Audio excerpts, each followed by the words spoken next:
When the moon sinks beyond the mountain's edge, and the fisherman's alive.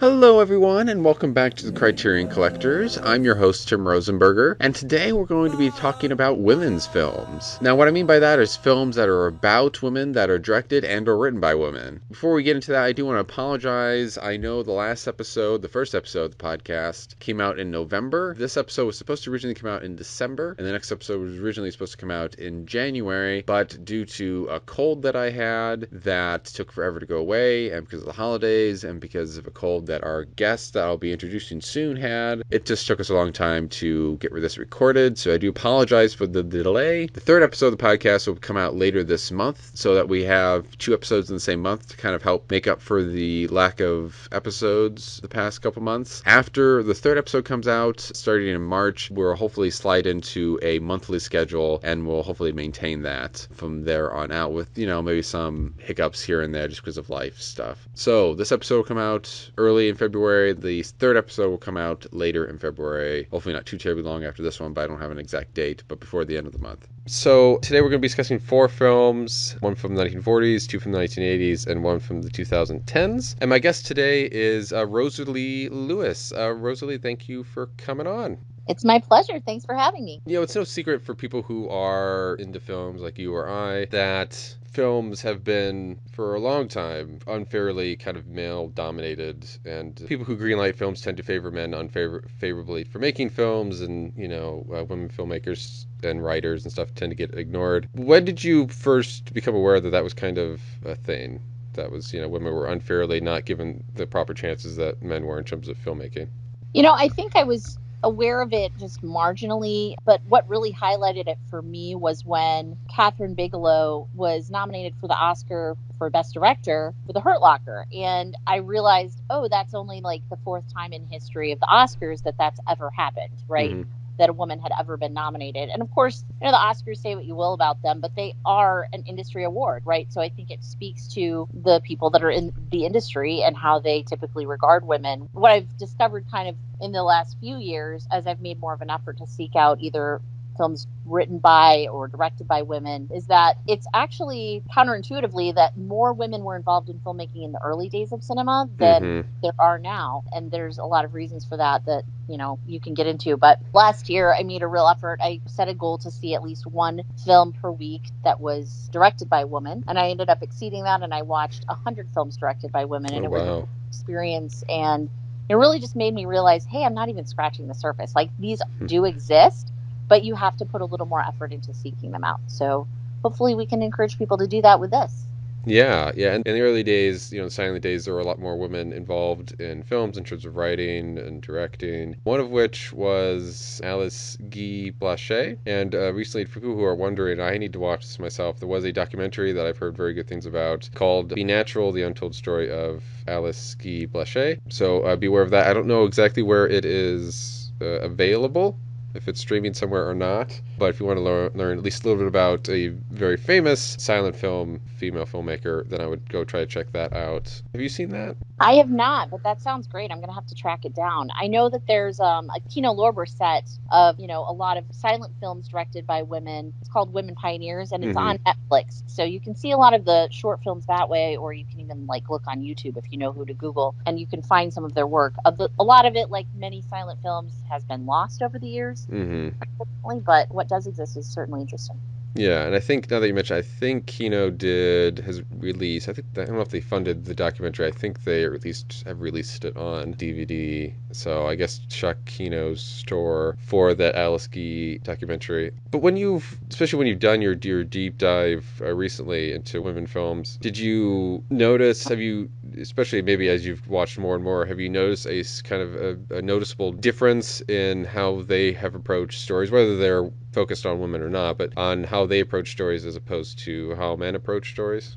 The one thing I will say is that I was surprised by how willing to go there, and by that I mean go to somewhat extremes in terms of violence or emotional pain or trauma there's a lot more willingness to really open up some of those deep wounds in women-directed films that I wasn't necessarily expecting. I think we associate men with the more violent or extreme cinema, but I'm thinking specifically of Jennifer Kent's follow-up to The Babadook, which was The Nightingale. I don't know if you saw that, but No, I've heard Babadook. I haven't seen the other one. it's very dark and Mhm. it's very violent and it gets pretty visceral and pretty intense. And I don't think I've ever seen a film that intense from any director. And that's just one modern example. But I think the types of subjects that women take on often are things that they're deeply passionate about, problems in society that they've either experienced or seen firsthand. So I just think there's a little bit more willingness to dive into the more painful parts of life.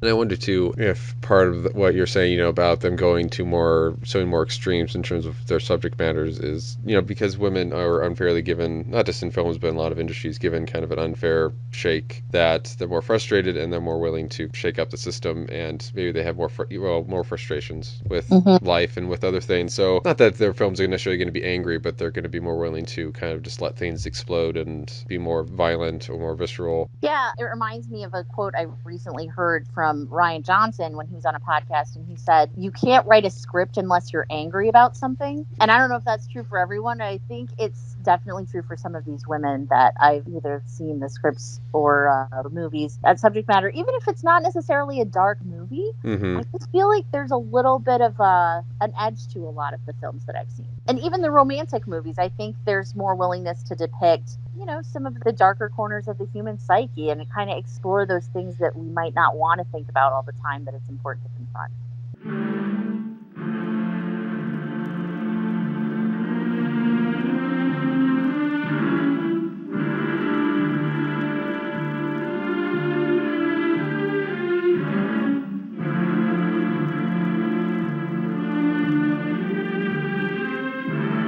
Just as a point of clarification, the movie we're about to discuss was originally on the Criterion channel when we originally recorded, but after all the delays, by the time this is out, it will no longer be on the Criterion channel, but I found it interesting enough as a film and for its historical context to still place it in this podcast. Why don't we launch into the first film we're going to talk about, Not Wanted. This is a 1949 film. It was co-written by Golden Age actress Ida Lapino. There was 3 writers on it. She was one of them. She also produced the film. Originally, it was going to be directed by a guy named Elmer Clift, but then he fell ill, I think, pretty early on in production, and Ida Lapino basically did, I think, most of the directing of the film, but I read that she decided, just as a favor or thing to do for Elmer Clift, that she would not take credit for the direction. So if you watch the film, it does not credit her in the movie, but she did do most of the directing for it. So for people who don't know who Ida Lapino is, she was a movie and TV actress. She was nominated for 3 Emmys. She, I think, was the second woman to be accepted into the Directors Guild, and I think was probably one of the few women to be in the Directors Guild for many decades. She has 2 Hollywood Star Walk of Fames, one for film, one for television, and she acted from 1931 to 1978, and is probably best known for films like 1939's The Adventures of Sherlock Holmes with Basil Rathbone, which is one of my favorites, and 1941's High Sierra with Humphrey Bogart. She starred in one episode, and then she also directed another episode of The Twilight Zone, and she was the only woman to ever direct an episode of that show. And she mostly directed television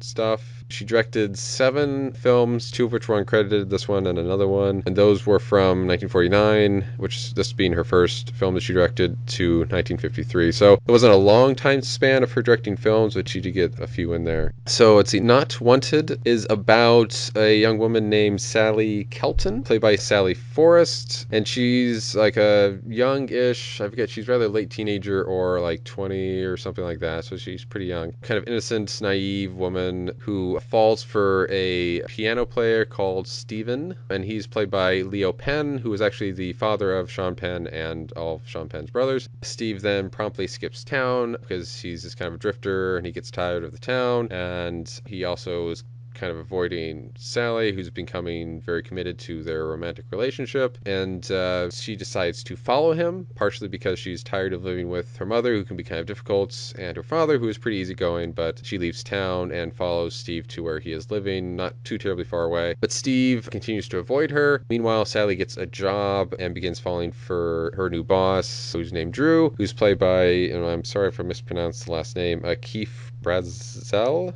But Sally's life is thrown into further disarray when a doctor tells her some startling news, which is that she's pregnant. So I'd seen Ida Lapino films that she had acted in. I'd seen her Twilight Zone episode, so I was familiar with her as an actress. I had yet to see any of her films, or I think any of the TV stuff that she had directed. Had you seen any of the stuff she had been involved with behind the scenes before? Yeah, so I actually watched On Dangerous Ground, which she's not credited for, but she did at least co-direct, if not fully direct. And that's a fantastic film as well. A lot of it takes place on like a mountainous area, and it's filmed in the dark, and he does a magnificent job with that. So I had a really strong feeling about it going into this one, and I was really taken by this movie. I wasn't sure what to expect exactly, but especially for the times, I thought the handling of that subject matter was really, really impressive. Yeah, I think you said privately to me that she gave a very sympathetic, and the other writers, I guess, too, gave a very sympathetic view to the Sally character. Yeah, and it seems like you found that a bit unusual.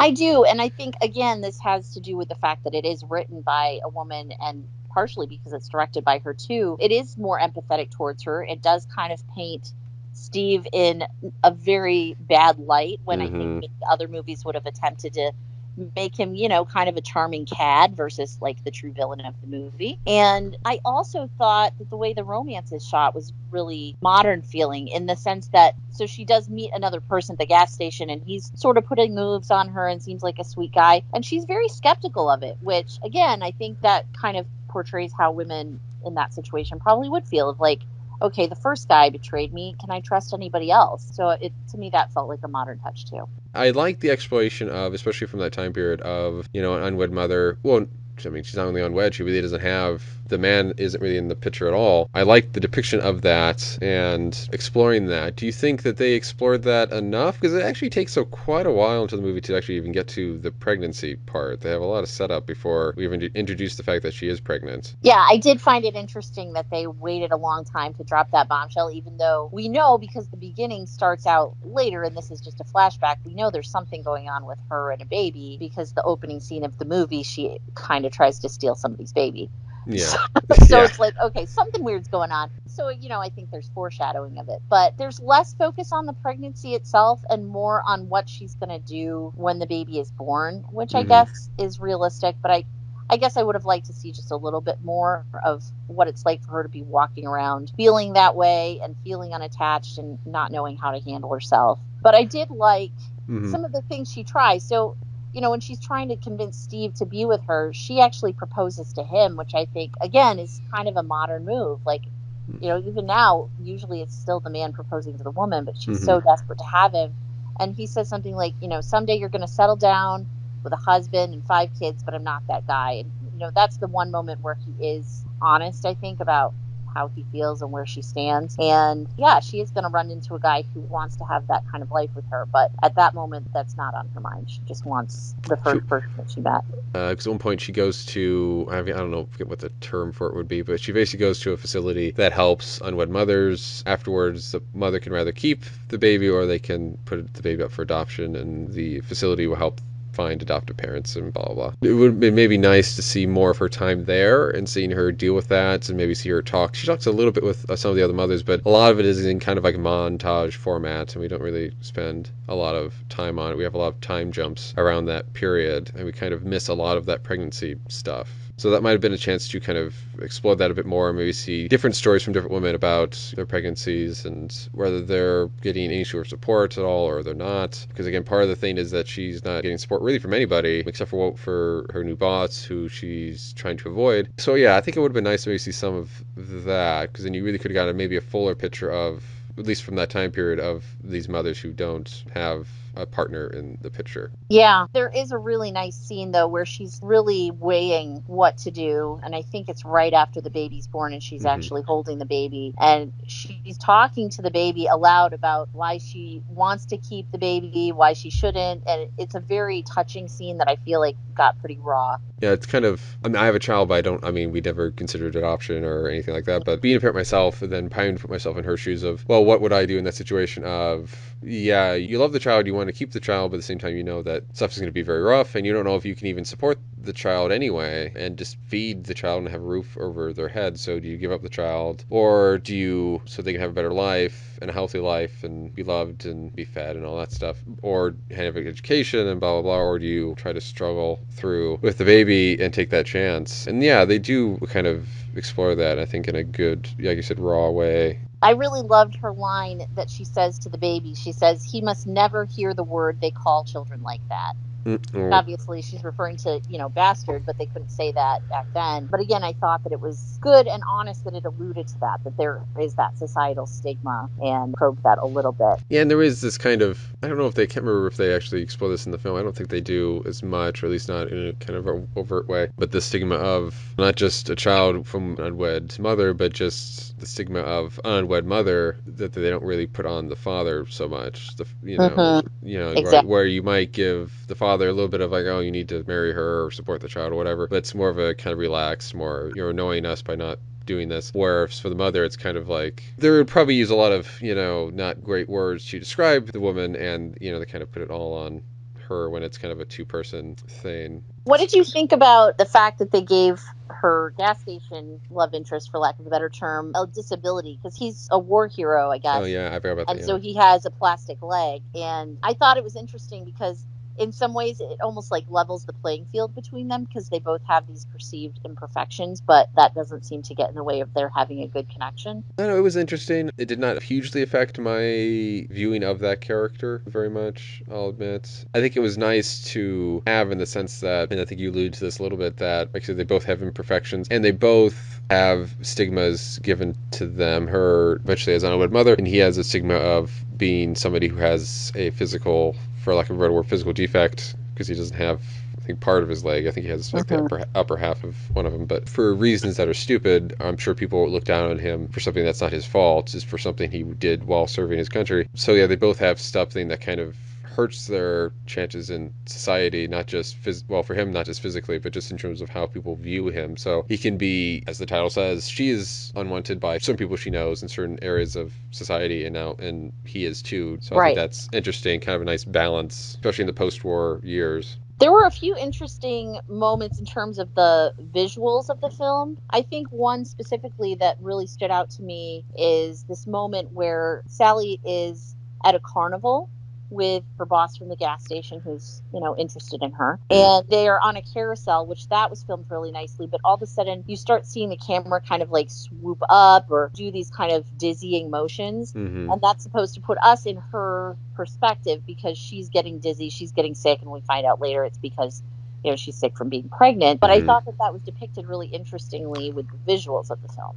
Another shot that, or not shot, but just a sequence that I thought was really visually creative was the scenes where she's giving birth, and you don't of course see that, but you see doctors' faces, and it's almost psychedelic. What it reminded me of a little bit, which came a few years earlier, was Hitchcock's film Spellbound, where there's some dream sequences that are very surreal. And it doesn't quite go to that length, but I felt like it was an interesting way to show that she's probably on medicine and she's not fully cognizant in that moment.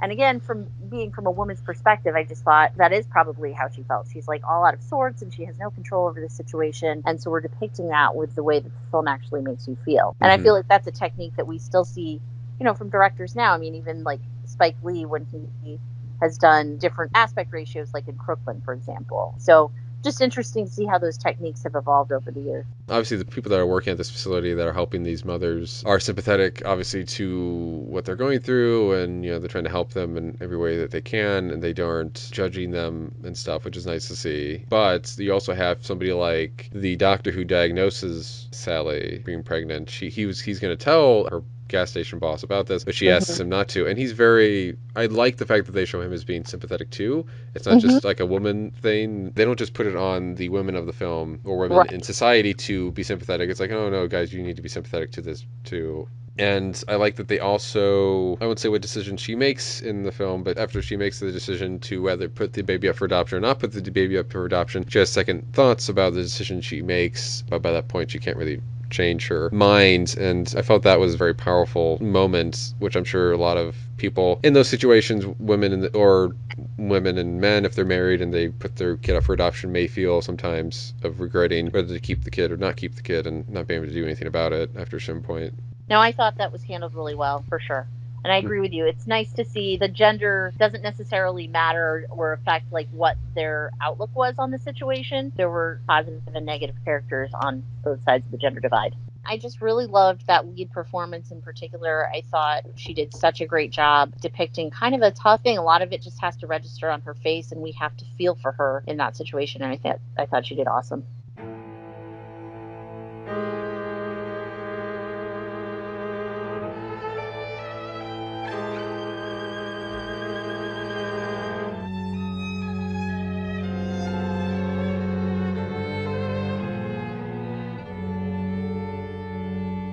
So the next film we're going to talk about is Vagabond. This one came out in 1985. It's directed by Agnes Varda, who was a very prolific filmmaker. She was actually part of the French New Wave movement alongside of folks like Godard, and she was married to Jacques Demy, who was also involved in the French New Wave, and she started making movies back in the 50s. This one was obviously one of her later career films, and it starts again almost like the last film we talked about. It starts at the end and then flashes back. So in this film we see a young woman who was a drifter. Her name was Mona, and when we first meet her, she's unfortunately passed away. She's laying in a ditch. She's frozen to death because she's been out in the elements. And then the film proceeds to kind of take us back through the people that she encountered in her life and just give us these interesting vignettes and encounters that she had as she just enjoyed being on the road. She didn't really want to live a typical life, and so she was a vagabond. What's interesting to me about this is that the title of the film in French,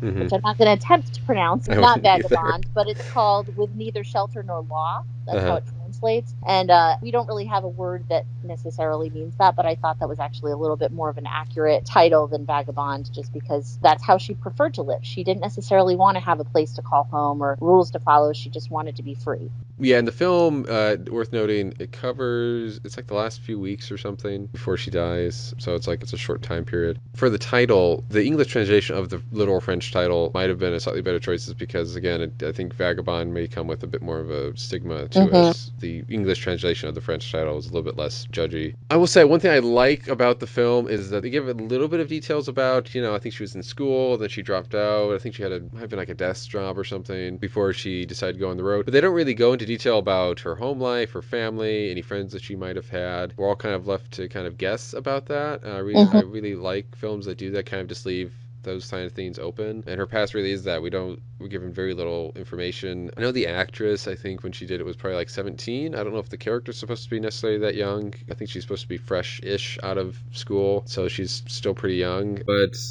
still almost 20 years of life that we just a total gray area. And I find that being able to kind of insert our own ideas about all of that in there, I think that's very interesting, and I think puts a bit more work on the audience member. And I like that Agnes is so kind of vague in that regard. Yeah, and I think, speaking of letting us kind of come to our own conclusions, not having all the information, the actors that appear in this movie, including the lead, Sandrine Bonnaire, I believe is her name, most of them were non-professional actors. So we don't have all the baggage associated with if she would put somebody that was well known in the movie. It's somebody that's unknown, and so we're getting to know her completely as a blank slate, and then just filling in those gaps with her encounters with these different people. So she meets vineyard workers, she meets a professor, a family of goat farmers.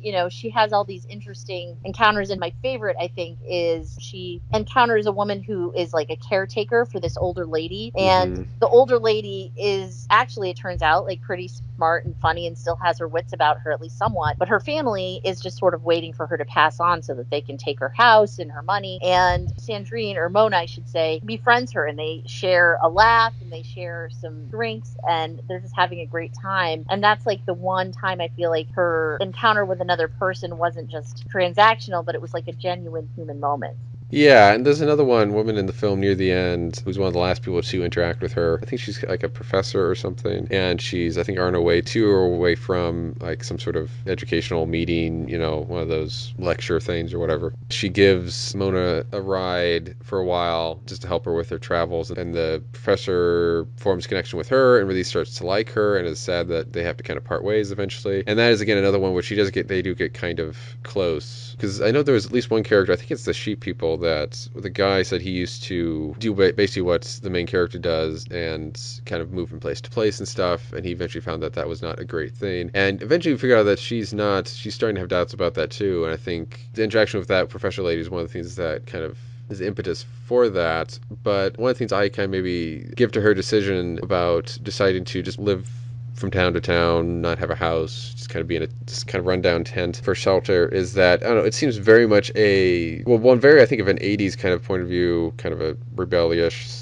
kind of thing, but also a very much a decision that I think a woman of that age would have, where she would do that, but then not necessarily think of all the problems with that, and she doesn't really realize it until it becomes too late. The downsides of not knowing anybody, not having any friends, and just being kind of on your own. She says she likes being alone, but I don't think to a certain extent that she does. They deal with that very well with her age and with her situation, and I think really three-dimensionally. Yeah, she's very well rounded, and she's not like any movie character I can think of. And you're totally right. Like, she's almost got like a punk rock determination. Yeah, I to was going to use punk, yeah. Be herself and like not follow society's rules. But then when reality hits, it's like, well, do I really want to do this? And I recently watched the Greta Gerwig interpretation of Little Women, and there's this great speech that Saoirse Ronan as Jo gives towards the end, where she says, women are capable of so much more than just love. We want to have full lives. I'm paraphrasing, obviously, but Yeah. At the end, she's like, but I'm so lonely.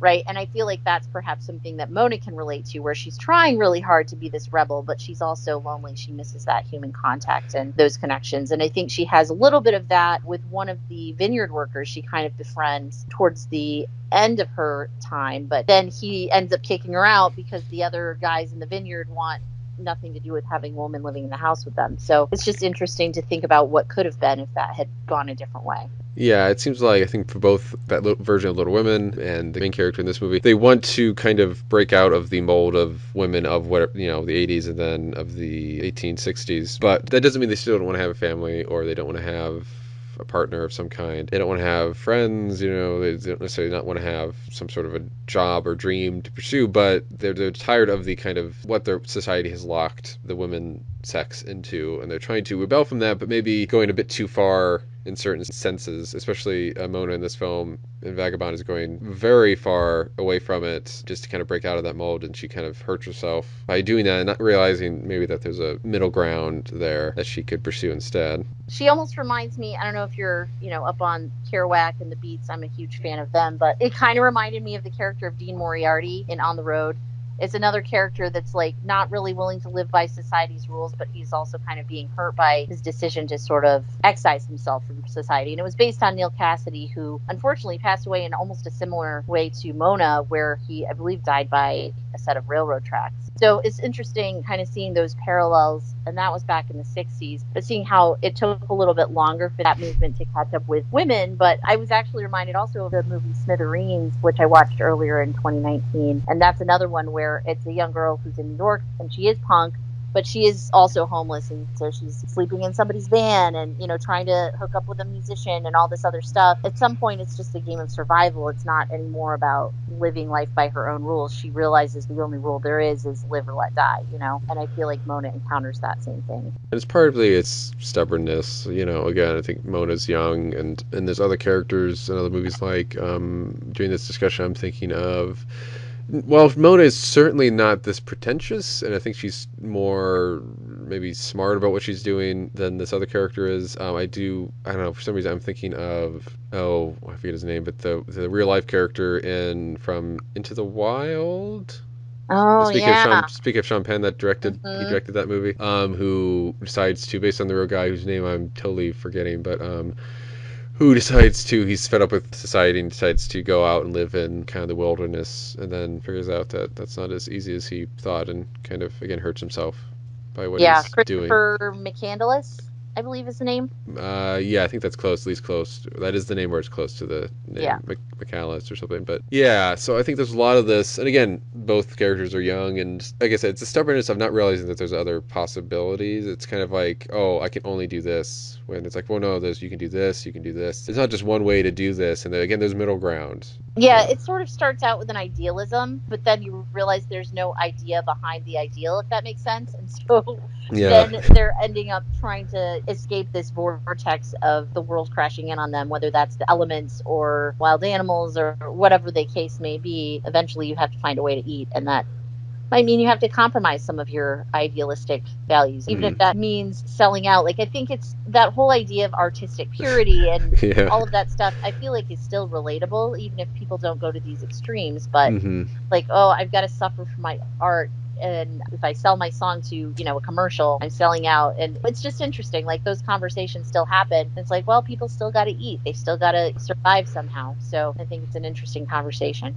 I liked how this was shot, and it felt like a documentary. So one thing that Agnes Varda brings to it is that she has done a lot of documentaries, and I haven't seen them all. I actually just got a box set of her stuff for Christmas, and I can't wait to dive into it. But she's done a lot of even short films and things like that. So I think that added to the cinema verite feel of this movie, and I think that made it more compelling to watch because it doesn't really follow a typical narrative structure. There's not exactly a beginning, middle, end. It just sort of meanders in the same way that Mona kind of meanders. And I found that interesting because I didn't know where it was going to go. I knew where it had started. I had a feeling we were going to wind our way back, but I didn't really know what was going to come in between. And that's what I like about the best documentaries, is that you have no idea or no way to predict what the next thing is going to be that's revealed. And there's just so many interesting characters that she meets and scenes where, like, I love the scene. It's pretty early in the movie where she, you know, is on the beach and she just walks out of it, and it's clear she's just been skinny dipping, and there's some young boys that have been watching, and like they're daring each other to approach her, and it's a quick moment. It doesn't take a lot of time, and there's not a lot of exposition or anything, but it's just a neat little slice of life that you would expect to find in something like a documentary, where it's just, oh, you just happen upon this perfect moment, except in this case it's manufactured. Yeah, that's a good point. Yeah, and it is documentary-like. But no, it should be noted that, except for probably Not Wanted, I think all of these films are not terribly plot-driven, especially Vagabond and Tomboy, which we'll discuss in a little bit. They're all kind of what I call follow people around movies, where you're just kind of following them around with no clear plot to speak of. You're living their lives and stuff. I think Vagabond makes that work very well, especially since there are vignettes. I think it helps that you see a kind of a progression of Mona's ideals and how she's approaching, how she's feeling about this lifestyle she's chosen for herself, which I don't think she's probably been in for a terribly long period of time. Maybe just long enough to kind of know what to do and how to survive, but not really that long. And one of the characters, I think you said that she has no real ideals really about what she's doing. And I think the sheep farmer character, who, again, I said for a while was doing, I think, what Mona was doing and going from place to place and all that stuff, talks to her at one point because he lets her stay at his family's farm. He's going to give her land and let her farm and stuff,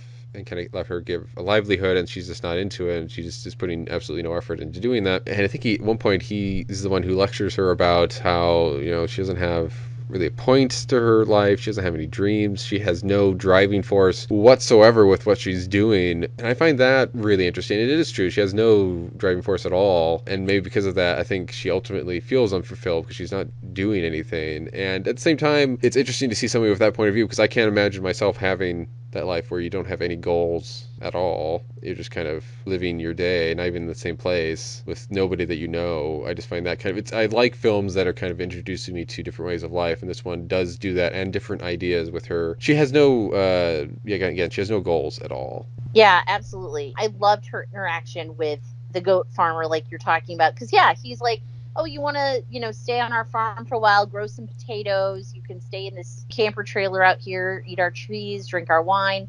And she's into the cheese and wine part, not so much into the farming the land to grow the potatoes part. I found that section pretty humorous, and it kind of reminded me of conversations from like Gen X or boomers with millennials, right? Like they're always complaining millennials.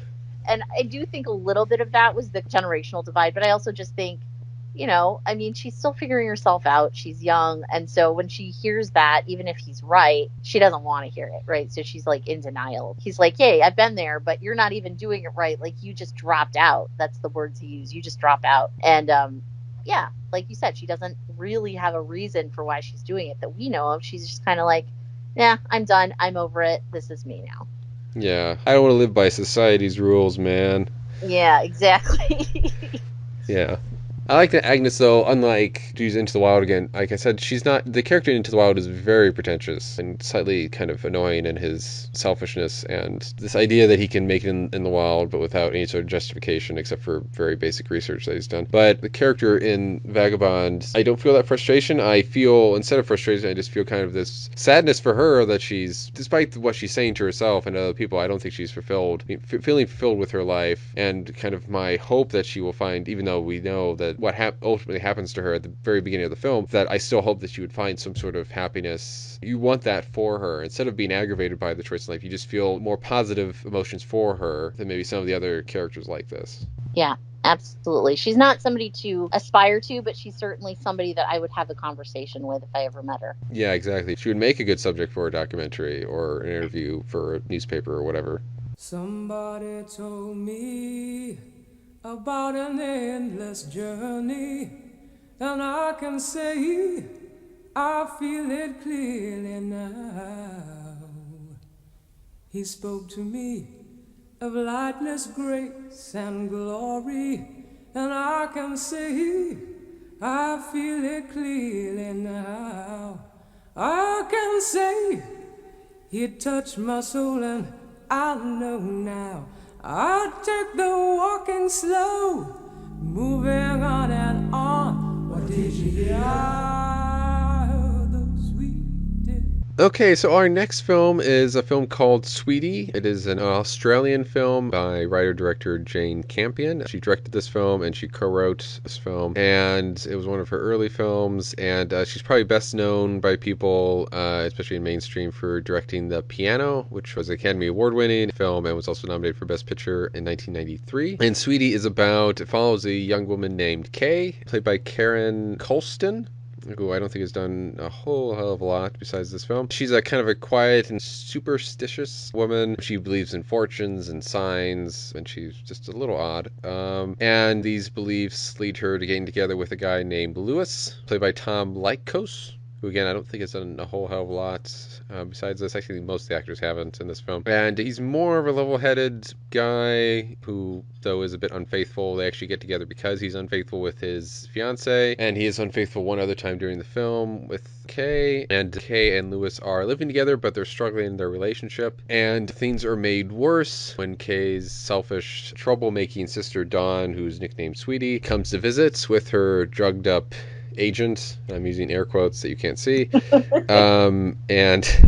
Essentially she moves in without asking and just starts being a pain in the lives of Kay and Lewis. And Sweetie, played by, and I'm probably not going to get this right, Genevieve Lemon, who I think has done the most out of all these people. I think she was in some soaps, and she's, I think, a singer, and has probably the biggest resume out of the actors. So Sweetie has some sort of, we're not told a whole lot about her, but she seems to have some sort of mental or emotional issues, and because of those she behaves erratically. She was also spoiled and probably overpraised while she was growing up, primarily by her father, and that leads to her to being very childish, and she's basically a child in an adult's body, and she'll throw tantrums and act wildly when she doesn't get her way. Frustrated, Kay brings in her father, played by John Darling, to help get rid of Sweetie and her agent boyfriend before they ruin her life and her home completely. But her dad, who's going through a trial separation, I guess, with his wife, played by Dorothy Berry, may not be able to handle Sweetie properly, again, because he has always doted on her, and she's clearly, even though parents shouldn't have this, probably the favorite of the two children. So this movie's very odd. One of the first things I think you hear in the opening credits is like a choir, almost like a gospel musical thing that you hear sporadically throughout the film. And it's shot strangely, so the characters are very odd, Kay being the most particular one. It's very weird. I mean, I've seen weirder films, but they kind of threw me off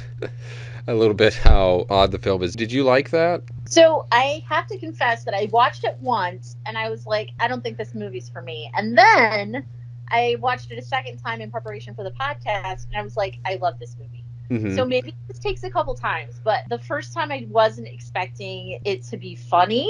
So I mostly experienced it as like this drama / occasionally tragedy. The second time around, I was like, no, this movie's hilarious. It's very dark in its humor, but Yeah. it's so absurd at times. So, I mean, this isn't really a spoiler because it happens right at the beginning. So, Kay, the main character, is getting her tea leaves read by a psychic, and the Yeah. psychic says she sees a question mark, and that has something to do with who Kay's going to fall in love with. And then when Kay goes to work, she sees Lewis, who just announced his engagement, and his hair has this little ringlet in the front that looks like a question mark, and she's convinced, okay, he's the one for me. And so, it's all downhill from there, right? Like, clearly she's not exactly of sound mind, even though she's sort of painted as the more quote unquote well-adjusted one of her and her sister, but they both have their issues. Kay is also like terrified of trees, and it seems like this goes back to something that happened in her childhood, which we do get a little more insight into later on. I'm not going to go into what that is, but so when Lewis brings this little tree home to plant as a symbol of their love, she gets so freaked out by it that she like goes and finds it in the middle of the night, digs it up, and hides it so that it won't be there and she won't have to think about trees. So Yeah. she clearly has some issues. And But it partially has kind to do with, I'm sorry, it partially has to do with, too, the tree is not in the best of health. I think it partially has to do with her superstition. It's kind of like, oh, it's supposed to represent our love, but the tree seems to be dying, so I don't want it to represent our love, so that she tries to hide it. But anyway, sorry, go on. Right, but then when she uproots the tree, that kind of uproots their situation as well. So I feel like it was a self-fulfilling prophecy a little bit with that. Yeah, the film is funny. It's a dark comedy examining families, and I think probably out of, not counting the boyfriend, but counting, Kay, her sister, the father, and the mother seems to be the most well-adjusted one of the bunch. She seems the healthiest one. She doesn't dote on Kay. She's not really weirdly superstitious. She's not, behaving childishly like Sweetie is. So she seems the best of the bunch. But like all the other three people are all just have these issues that none of them have worked out. But they choose to show them in kind of slightly dramatic way, but kind of this, not surreal humor, but just kind of this odd, I wouldn't even say quirky humor, but just this odd humor type way to kind of explore the ridiculousness of these situations, but also the frustrations and real life problems of them. Yeah, it's definitely sibling rivalry taken to its most extreme that I think I've seen on film. Yeah. And I feel like even though Sweetie is meant to be annoying and obnoxious, and yes, she kind of is, yeah, she's almost the most likable person in the film for a lot of it, just because she lives so like freely, and she's exuberant, and she's dancing, and she's going out and playing with the neighbor kid, and she's laying in the little kiddie pool, and she's just having a great time. Like, selfish, yes, because she's disregarding how her sister feels about the whole situation, and she's flirting with everything in sight, but yeah, seems like she's having fun for the most part. Yeah. Which is more than can be said for Kay. Yeah, she's more. Yeah, maybe a combination of their personalities would be good, or a combination of, if you combined all of the members of the family, maybe you would have a fully healthy individual. But yeah, that is nice, and I do like, there is a sympathetic quality to her character, because, again, part of the problem isn't really necessarily her, it's, again, that she does appear to have some sort of mental or emotional things that I don't think are her fault, that she's dealing with, and also, again, she was kind of doted on by her father, so she maybe has an unhealthy point of view on herself. I mean, it's important to support your kids and stuff like that, but this is to a point where it's just too much, and she doesn't have realistic expectations maybe. So I think you have sympathy with her while you're feeling very, very frustrated with her. I think you probably liked her freewheeling stuff more than I did. I'm kind of more in Kay's corner than I am Sweetie's, even though I feel sympathy for Sweetie during a lot of it. I think we can safely say they all need therapy. Yes, well, they need a family counselor is what they need. Yeah, I would say so, and some sort of intervention. I have to highlight the boyfriend who's the manager, who's drunk all the time. That guy had great physical comedy. He definitely didn't mind, making horrendous clothing or not being clothed choices. We see way more of him than you probably want to, and there's definitely some kudos in there for him. I don't think maybe he's done one or two other things, but again, most of these actors didn't go on to make a lot of other films. But he was a delight. I found him quite enjoyable. Yeah, most of them didn't. And I do think that's a little bit... he's good in the movie. I like him. Doesn't get tons to do, but he's good in what he gets. I do think one of the disadvantages of hiring people who haven't done very much or aren't really actors is, I think in Vagabond it works pretty well. In this film, I think it hurts a little bit because I don't think the acting is always up to snuff.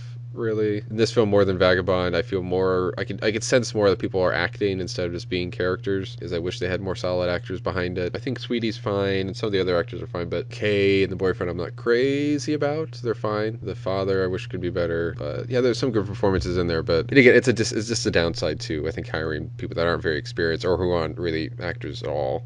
Right. And I think it's worth noting that this was Jane Campion's first film, so she probably didn't have the biggest budget on it. But I agree with you. The acting, I mean, it has almost a sense in some spots, not in the way it's shot, but in the acting. It feels a little student filmy to me at times. But, you know, if I were to remake it, I would probably cast Jim Broadbent as the father, because that's who I was like wishing I was watching at the time. That's yeah, he would be very good for that type of. He'd be a person who would stutter a lot, who is just kind of like, I don't know what to do with Sweetie. Your mother, I don't know. Okay, I'll try. Okay, I'll go. And then he fails miserably at it. I think Jim Broadbent would be very good at doing that in an endearing way. Yeah, I agree. He would be great with that.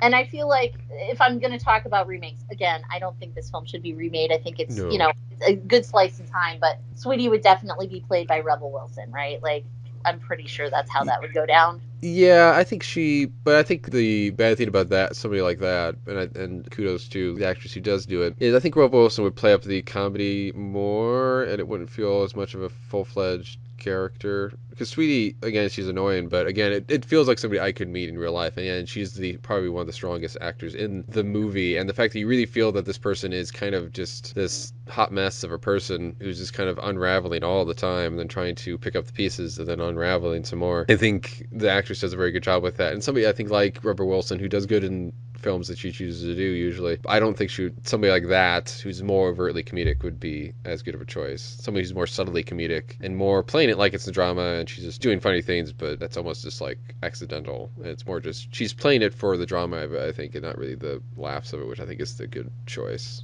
Yeah, I feel like the one thing that Genevieve Lemon really captures well is the childlike nature of Sweetie, in that she is an innocent, and so she's not aware when she's being funny, and she also has those moments of brokenness that kind of come through where she just feels very plaintive, like she's almost helpless, that whatever behavior she has is like compelling her to be how she is. And it, you know, you see more and more kind of manic episodes throughout, and I think again that performance, you're right, is one of the better ones in the film, because she's able to balance that without it feeling like this giant shift from comedy to heavy drama. So you mentioned a little bit about how this movie was shot, and there are some really cool camera angles and things that are done in this movie that I haven't seen in other films. In particular, one of the dream sequences, I think it is, that Kay has early on about that tree growing. Yeah, it's very getting beginning. These really weird images, and the way that is shot and captured is surreal and off-putting and feels like a nightmare. And I don't know, I haven't seen anything quite like it before, and it really impressed me. I liked it a lot. I wonder if maybe that was done. I wonder if it was shot and kind of given this weird tone because, you know, we're kind of seeing things from Kay's point of view. So again, she's kind of an odd bird who believes in these kind of outrageous things, and maybe we're seeing the world through this outrageous lens, which is maybe why in some cases maybe the weird tone and style of the film kind of works for it, because we're seeing it from that point of view. Yeah, it's interesting. So I've seen only a few other Campion projects. I've seen The Piano recently, which is very different. I mean, that's much more of like a, subdued is the wrong word, but compared to this, it's more of a traditional kind of structure. And I've also seen Top of the Lake, which is again like, that's more of a drama that follows typical narrative arc and things like that. But this is really far out there. And so I'm kind of curious, like, what brought Campion to do this film as her first outing, and whether she decided, hey, I'm going to go a little bit more mainstream in the future, or if this was just something that she was passionate about, that she built to. I think she was possibly in her 20s when she made the movie. So maybe it was, again, a product of being a little young and wanting to experiment a bit. In some ways, I feel like it has nothing to do with it plot-wise, but it reminded me a little bit of Swiss Army Man, in that it almost feels like it's trying a little too hard to be weird at times, and sometimes that humor lands, and for some people it's going to be a really meaningful film, and for other people it's just going to be like, why did we decide to make this, right? So I think I fall between those. I really enjoyed the humor of it. I'm still kind of deciding if I love the movie or if I just find it entertaining. I think it's interesting. Unless somebody else wanted to watch it, I would probably never watch it again, because it's weird in a way I don't particularly like. I mean, I don't mind quirky stuff or weird stuff. This is just kind of an odd duck film that it's just not my thing. It's not necessarily bad. It's just not my cup of tea. Fair enough. Well, I would say definitely watch other Jane Campion projects Oh, because yeah. they're not all like this. Oh, no, I definitely will. Yeah, I mean, there's one I almost picked for this podcast. The Criterion Collection also has, An Angel at My Table, which I almost picked, which I will definitely probably watch at some point. I'll definitely watch The Piano. I've been wanting to watch that for a very long time, so I would definitely check out more of her stuff, especially if it is, like you say, different from this in terms of style and tone.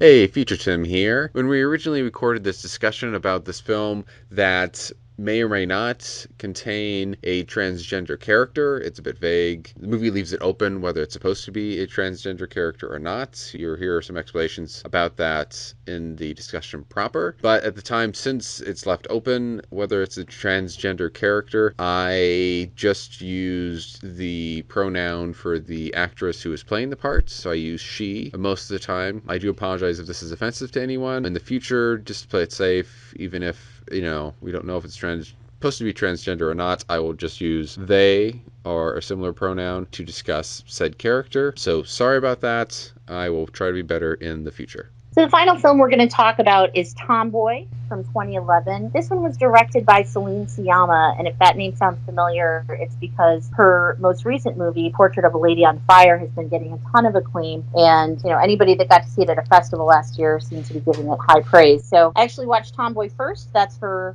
first film, and it's on the Criterion channel right now. In fact, I think 4 of her movies are. This one follows a 10-year-old, and it's a child named Lori, who is played by Zoe Haran, and again, a non-professional actor. That seems to be a theme in a lot of the films we've talked about today. But this is a great performance. Unlike a couple of the other ones, I think Zoe does an absolutely fantastic job. So the premise is that Zoe is, like the title says, a tomboy, or I think in a little bit more modern parlance, she's gender nonconforming. So they've moved to a new neighborhood. It's summertime, and she meets a girl, and she has short hair herself. So she actually presents herself as a boy in this situation, and the whole summer plays with the boys and presents herself as a boy named Michael and experiments a little bit with that gender swap. I thought this was handled extremely well. What did you think?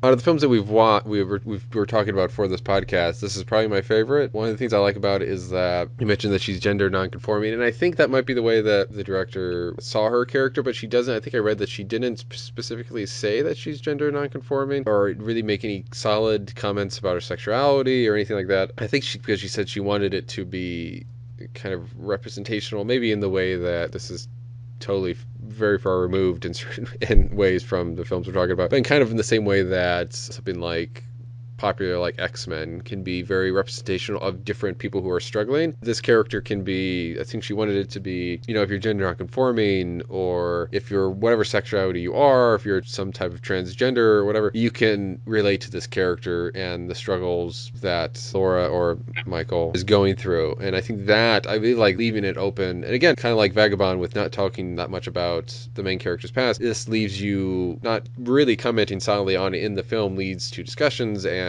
again leads to more work by the viewer, so it's more stimulating. Yeah, I thought just the way that it portrays just kids playing together, it's the most realistic kid acting I've seen, and maybe it's because they weren't fully acting. I think they were, at least part of the time, they probably were just like playing and roughhousing and going swimming, and the way that Sciamma captures that and those moments, they feel very authentic to me. It reminded me a bit of the 400 Blows, in the sense that these young kids who haven't fully figured themselves out yet, but they're kind of running free. In this scenario, it's because the mother is pregnant, so she's not necessarily out there like keeping track of kids all the time.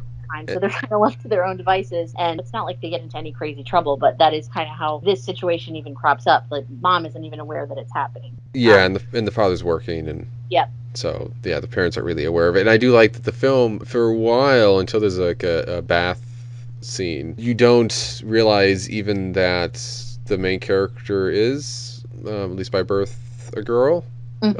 For a while. I mean, if you don't know the premise of the film, you might actually think it's, again, by birth anyway, a boy. But I think this need of somebody who is not gender nonconforming or is not basically a straight person, their kind of need and want to be accepted, I think is a driving force of the main character, where she just really just wants to be accepted for who she is, so she feels like she has to lie about it. Yeah, and I thought the parents were also well portrayed in that they aren't judgy or closed-minded. They seem to be totally fine with Michael being tomboyish and dressing in very like gender ambiguous ways at home and playing with boy stuff. And the mom does get excited when Michael or Laura comes home with makeup on because her friend who thinks that the boy has put, makeup on, and mom is like, "Oh, that looks so nice on you." But that's really the only indication we get that the parents kind of wish things had turned out a little differently with their kids. Otherwise, they seem pretty supportive. One of the things I also like about the film is that the parents are so supportive. I mean, you see this more with the mother because the dad's more out of the picture, just in terms of he doesn't get as much screen time because he's at work most of the time. But I mean, at one point in the film, the mother is, without giving too much away, is frustrated with the main character, but at the same time, while she's kind of annoyed and aggravated about certain stuff that's going on, she's still supportive. She still lets the child know that, I still support what you're doing and who you are and stuff. I just don't support maybe the way you're going about it. And that's something I really like as maybe just, and maybe part of that is just being a parent and hoping that I could be that way in that situation. That I appreciate that they're showing support and sympathy kind of the same way that Not Wanted does, is showing sympathy and support for this type of person. Yeah, I definitely saw a connection between the portrayal of this character and the portrayal of Sally in Not Wanted, just in that they are in positions that society may be less accepting of, but there's people in their lives that take them for who they are, have no problem with it, are supportive, and maybe want to give them a little guidance, like you said, but still overall they're not judging them or thinking of them less than. They're just treating them like people. And I think if you are gender nonconforming or whatever, this is a kind of a good film to see about that. I think it's very healthy and maybe a positive thing to see, especially if you're not feeling well about yourself. Yeah, I think it's a good film for anybody that's questioning. And I like that part of the storyline is about first love in a way, and just, exploring the differences between love between friends and love between people that are maybe more romantically interested, and what happens when one person thinks it's one way and the other person doesn't reciprocate, or there's a lot of complex things that kids have to navigate no matter what their gender or what their preferences are. And I thought that this film handled some of that questioning very well.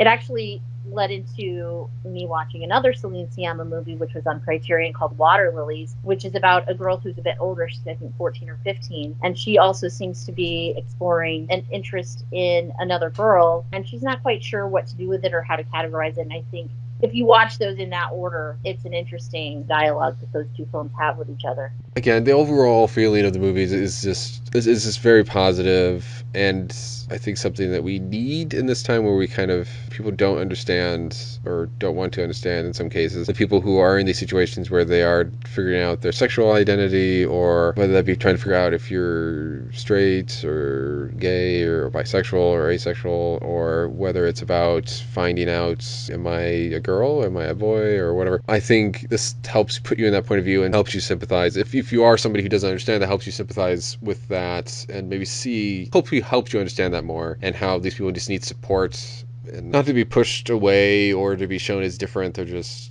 trying to figure themselves out, and they want kind of the same thing you want, again, which is acceptance and friends and, well, in some cases, romantic interests. And I say good for young people, but it's also good for parents too. Yeah, I also thought it was just so refreshing to see a positive, basically hopeful story about this kind of life, because well-intentioned or not, I feel like there's so many LGBTQ films that have tragic stories, and part of that reflects reality, right? I know that a lot of those folks are marginalized and they do have sad stories, but it's not all like that. And I think it's important to see cinematic portrayals that are just like a day in the life, where nothing major or horrible happens. It's just a kid living their life and showing that that's healthy and normal and fine. Yeah, and showing them that there's hope too. That's not just, it's important to see films like that are showing, the darker sides of that, and showing the violent sides, violent things that can happen to LGBTQ, so on and so forth, people. But yeah, at the same time, it is important to show a lighter story that, again, shows hope for people, and that, you can maybe have a good life and that we have work to do, but there are people who are going to support you and stuff like that. So it makes people more, especially, I mean, those types of people are going to be probably really depressed anyway because of all the stuff that they're going to be seeing in the media and the resistance they're going to get from society where they live. And to show a story where, okay, something is working out, I think is very good. Yeah, and it's a simple story, but it's super relatable. It's very sweet.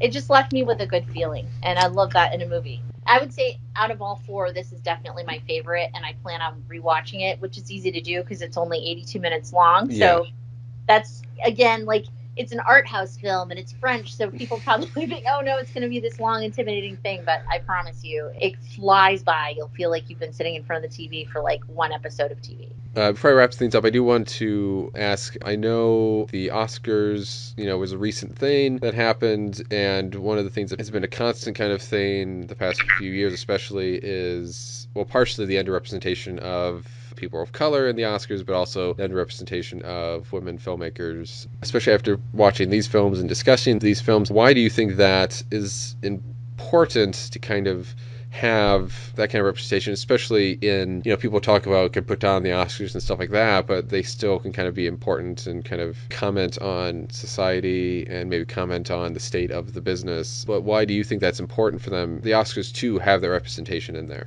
Well, the Oscars may not always highlight the best films, but if you get an Oscar or an Oscar nomination, it puts more eyes on your film. It makes you seem like a more legitimate filmmaker.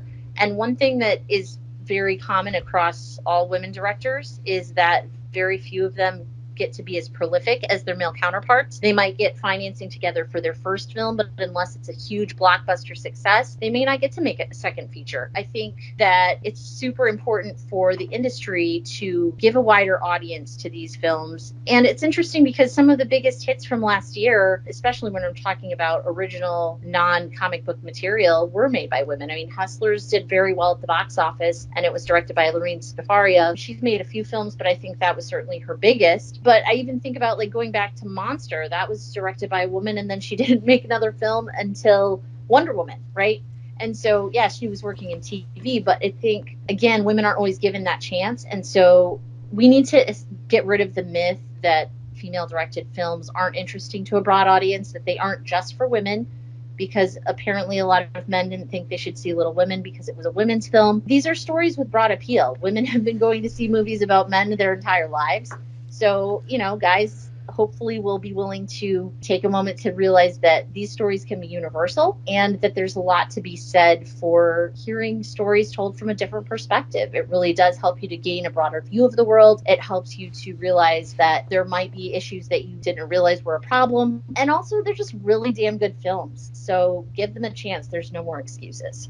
Sometimes it could feel like if it's a guy going to watch a female kind of point of view film, whether it's about women specifically or not, or if it's about somebody watching a movie about a race that that they aren't, or sexuality that they aren't, or whatever, it can be a bit of a disinterest on their part because, again, they just don't think they relate to the person. But I think I think the core kind of wants and desires of people are the same throughout sexes to a certain degree. Obviously there's stuff that women don't have or people of color don't have that white men have and stuff like that, so they're going to want certain things that maybe white men already have or whatever. But there's basic things of, again, wanting friends, wanting to be loved, wanting to have something that you love doing, wanting to have a job, shelter, a lot of core things that people want are the same throughout sexes. So there's always going to be something you can probably relate to. And even if there's not, like you said, it's just important to see different points of view. Again, I like seeing different points of view. One of the things I loved the most about Moonlight from a few years ago was that it was taking me to places and showing me people that I had not seen before and I didn't have experience with. And that can be very stimulating. And again, yeah, like you said, it can open your worldview and make you more sympathetic and just helps you make you more well-rounded person, which is one of the great things about storytelling, whether it's movies or TV or books or comic books or whatever, is that it can help you do that. And it's one of the powers of storytelling. So yeah, I think it's important to have women directing films and writing films, again, whether it's about women at all. And I think think some people are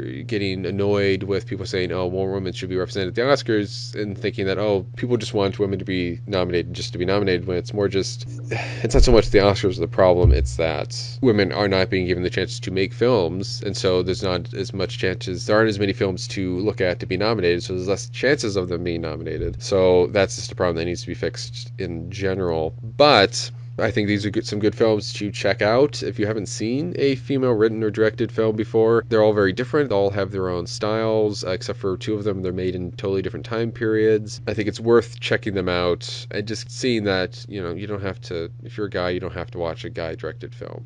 Yeah, I couldn't agree more. There's so much awesome material out there to be discovered. And, movies are a time traveling device, they're a teleportation device, and they're a telepathy device, because you can go to different places, you can go back and forth in time, and you can see things from another person's perspective. That's the magic of cinema. And so why wouldn't you want to experience that in all its glory? Give it a try. Seriously, give it a try. I think you will be surprised as long as you go with an open mind. And one thing I will say is just maybe if you have a film friend, ask for a recommendation of a film, or just research a little bit and see if there's a film that just seems like it would be interesting to your taste. You might not like any of these films that we suggested, but that doesn't mean you're not going to like any women film. So it's just try a lot of different stuff. Don't stop at just one film. Yeah, I'm not a big fan of Sweetie, but I like some of the other films we watch. So it's just, don't be limiting yourself. Don't just try one thing. Try a lot of different stuff, because again, it's like, you don't like every male director, I'm sure, so why would you like every female director? So just try a lot of different stuff and experiment, whether it's with the Criterion channel, Criterion Collection, or with whatever. Yeah, and I do have to give a plug and a kudos to Criterion channel, because they've done a really great job of curating a lot of content from female directors, and also there's great sort of behind the scenes things that you can watch, and interviews with filmmakers who are kind of calling out what their big influences are. So if you are interested in seeking out more female directed or female focused movies, there's a ton of content right now on the Criterion channel that'll help you get started. And if you don't want to pay for, or you can't afford to pay for the Criterion channel right now, maybe check out some stuff in the Criterion Collection. Some of these films are available there too, and maybe just make a one-time purchase for the moment. And if that's still a bit too much for you, they do have sales where everything is half off in June or July, and then also in November. So a couple times a year for the whole, whichever months those are, you can get sales. So there are options, or find stuff from your local library. There's a lot of different options for you to experience some of these films. So really give them a shot, and to support women films when you can. They're worth the shot just as much as any other films, and we need to support them where we can. And that about wraps us up for today. I want to thank Rosalie again for coming on the podcast to discuss these films. And like I mentioned up top, later on this month, we're going to have another episode before we go back to a monthly release schedule. The next episode is going to be about Ernest Lubitsch musicals. Those are early musicals made in the late 20s and early 30s. I'm really excited for that, so please tune in next time to hear our thoughts about that. You can follow me on Twitter at CinemaPackRat. You can also find 25 Years Later on Facebook, and you can also follow it on Twitter at 25YLSite. And of course, you can also visit its website at 25yearslatersite.com. The Criterion Collectors Podcast is made for 25 Years Later, and it was created and is hosted and edited by me. So until next time, I will see you guys later.